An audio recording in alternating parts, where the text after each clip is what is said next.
ఉమ్మడి మహబూబ్ నగర్ జిల్లా వాసులకు కాల్ రికార్డింగ్ భయం పట్టుకుంది. సాధారణ కాల్స్ మాట్లాడాలంటే జంకిపోతున్నారట.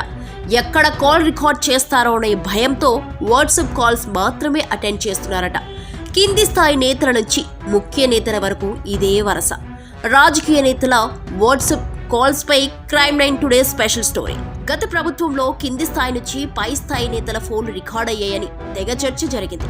నేతల వ్యవహారాలన్నీ తెలిసిపోయాయని ప్రచారం జరిగింది. కొన్ని సందర్భాల్లో ముఖ్య నేతల వివాదాస్పద సంభాషణలు వైరల్ కూడా సోషల్ మీడియాలో హల్చల్ చేశాయి. ఈ విషయాన్ని దృష్టిలో పెట్టుకుని ఉమ్మడి మహబూబ్ నగర్ జిల్లాకు చెందిన నేతలంతా వాట్సాప్ కాల్స్ మాత్రమే ఎక్కువగా ఉపయోగిస్తున్నారట. అది కూడా కొద్ది సెకండ్లు మాత్రమే మాట్లాడుతున్నారట. వాట్సాప్ కాల్లో రికార్డింగ్ ఆప్షన్ లేకపోవడంతో దీన్ని ఉపయోగిస్తున్నారనే చర్చ జరుగుతోంది. ఆ పార్టీ ఈ పార్టీ అని కాకుండా అన్ని పార్టీల నేతలు వాట్సాప్ కాల్స్ మాత్రమే వాడుతున్నారట. లేదంటే నేరుగా వచ్చి కలవాలంటున్నారట. గతంలో మాదిరిగా మామూలు కాల్స్ అస్సలు అటెండ్ చేయడం లేదట.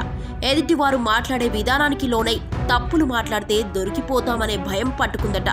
చిన్న తప్పులో దొరికినా అది వైరల్ గా మారి రాజకీయంగా దెబ్బతీస్తోందని నేతలంతా వణికిపోతున్నారట.